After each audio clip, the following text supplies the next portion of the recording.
అవి ఏం చేస్తున్నాయంటే కాంగ్రెస్ ప్రజలు గెలిపించుకున్న తర్వాత కాంగ్రెస్ అధికారంలోకి వచ్చినాక ఈ బీఆర్ఎస్ ఏంటంటే ఈ యూట్యూబ్ ఛానల్ వాళ్ళకు చేతులు చాపి అడుక్కొని బతుకుతున్నారు వాళ్ళు. ఆ బీఆర్ఎస్ కింద పడ్డ మీది కాలు నాదన్నట్టుగా కొన్ని ఛానళ్ళు ఉన్నాయి. ఇది న్యూస్ లైన్ అంటే వాడు పనికి మళ్ళోడు ఎప్పుడు చూడు పొద్దున్న లేస్తే రేవంత్ రెడ్డి సోదరుల గురించి, ఇంకోడు ఎవడు ఈ ఛానల్ ఇక పేర్లు ఎందుకు కానీ కొన్ని ఛానళ్ళు మాత్రం బీఆర్ఎస్కు చేతులు జాపి ఆడుకొని బతుకుతున్నారు. సిగ్గు శరం ఏమన్నా ఉండాలి. కష్టపడి ఎవరు అధికారంలో ఉన్నారు, ఎవరు అనధికారంలో ఉన్నారు, ప్రజలకు ఎవరు మంచి చేస్తున్నారు, ఏమవుతున్నది. ఇప్పుడు ఈ మధ్యన మీరు ఒక లేడీ ఉన్నది, ఎప్పుడు కాంగ్రెస్ను అపాలు మొత్తం నిందలేయడం తప్ప ఏం లేదు. తర్వాత తిరిగి ఇంకొకటి వైఆర్టీ ఒకటి, న్యూస్ లైవ్ ఒకటి, తర్వాత వాడు చిలక ప్రవీణ్ ఒకటి, ఈ లంగానా కొడుకులు మొత్తం ఏం చేస్తున్నారు అంటే ఈ బీఆర్ఎస్కు చేయి జాపి బతుకుతున్నారు. ఈ విధవల దిక్కెలు ఏమైపోయిందంటే ఇప్పుడు ఈరోజు అమెరికా మంచి కంపెనీలు తీసుకురావడానికి వెళ్తే బ్రదర్స్ గురించి వెళ్ళిండు, బ్రదర్స్ని ఏదో డెవలప్ చేయడానికి వెళ్ళిండు. అసలు అవి కానే కావు, అవి ఫోర్జరీ, అసలు అటువంటివి రానే రావు. మరి పొయ్యి కష్టపడ్డోళ్ళు వాళ్ళు ఆల్రెడీ ఆన్లైన్లో అంతా కనిపిస్తూనే ఉన్నది, జనాలు వస్తూనే ఉన్నారు.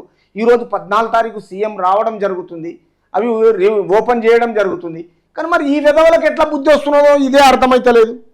ఎందుకంటే కొన్ని టీవీలో చూస్తుంటే ఇప్పుడు మరి కాంగ్రెస్ పార్టీని అన్యాయంగా ఏం మాట్లాడుతున్నారంటే ఒక్కడైనా నీతి నిజాయితీ లేకుండా మాట్లాడుతున్నారు. అది ఏం మాట్లాడుతున్నారు? రేవంత్ రెడ్డి మీద నిందలు మోపడం, కాంగ్రెస్ పార్టీ మీద నిందలు మోపడం. మరి వీళ్ళకు బుద్ధి జ్ఞానం లేదా? అసలు ఎందు గురించి ఈ పనులు చేస్తున్నారు? ఇది ఆలోచన చేయండి. కేటీఆర్ హరీష్ రావుల డ్రామా ఇది. కవితను బయటికి తీసుకురావడానికి డ్రామా ఇది. ఈరోజు ఈ యూట్యూబ్ ఛానళ్ళు చేయి జాపి బ్రతుకుతున్నారు కాబట్టి వీళ్ళకు బుద్ధి జ్ఞానం లేకపోకుండా వీళ్ళు పదే కాంగ్రెస్ను నిందించడము, ఆ నిందించి ఇట్లాంటి మాటలు మాట్లాడుతున్నారు. తర్వాత ఒక్కసారన్న ఆలోచనలు ఉన్నాయి వీళ్ళకు? పద్ధతి సంస్కారం ఉందా? లేదు. ఎందుకంటే వీళ్ళు చేసే బుద్ధి లేని పనులు అన్నీ ఎట్లున్నాయి క్లియర్గా. కాంగ్రెస్ ఏది చేసినా అది బీఆర్ఎస్కు వాళ్ళ ఫేవరబుల్గా మాట్లాడుతున్నారు. ఎందుకంటే వాళ్ళు డబ్బులు ఇచ్చి వీళ్ళతో చెప్పించుకుంటున్నారు కదా, ఈ విధవలతోటి మొత్తం తిరిగి. తర్వాత ఏ ఛానల్ చేస్తున్నారు అట్లా, ఎవరెవరు ఏం చేస్తున్నారో అన్నీ కనిపెడుతున్నారు ఇంటెలిజెంట్. తర్వాత గట్టిగా ఇప్పుడు ఎట్లా అంటే 8 నెలలు ఏం బీకేశారంటాడు ఒకడు, ఆడు పనికిమలుడు. ఆడు ఊర్లో ఈ మధ్యన ఏది మునుగోడులో ఉండేదాడు. ఆడేంటంటే ఈ మధ్యన లేడీస్ విషయాల్లో ఒక అమ్మాయిల విషయాల్లో తన్నులు తినడు. ఇక మళ్ళీ తినేది వచ్చింది దానికి దగ్గర. గట్టిగా అరుచుకున్న శంకర్ అంట. ఏం అరుచుకుంటాడు వీడు? అధికార పార్టీని ఏం అరుచుకుంటాడు? ఏముంది దీనికి?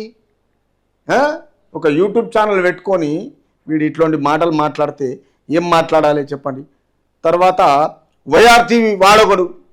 వీళ్ళంతా కలిసికట్టుగా డబ్బులకు అమ్ముడు పోయి ఈ విధవలు ఈ విధంగా తయారైపోయి కాంగ్రెస్ను విమర్శిస్తున్నారు.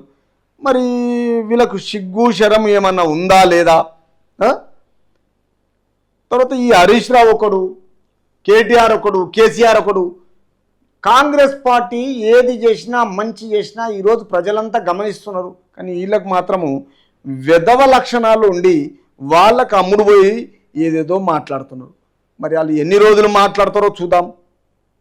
ఎన్ని రోజులు మాట్లాడతారో ఒక్కసారి చూద్దాం. చూసి ఇప్పుడు తెలంగాణ ప్రజలు ఏం చేస్తారు అనే విషయంలో కరెక్ట్గా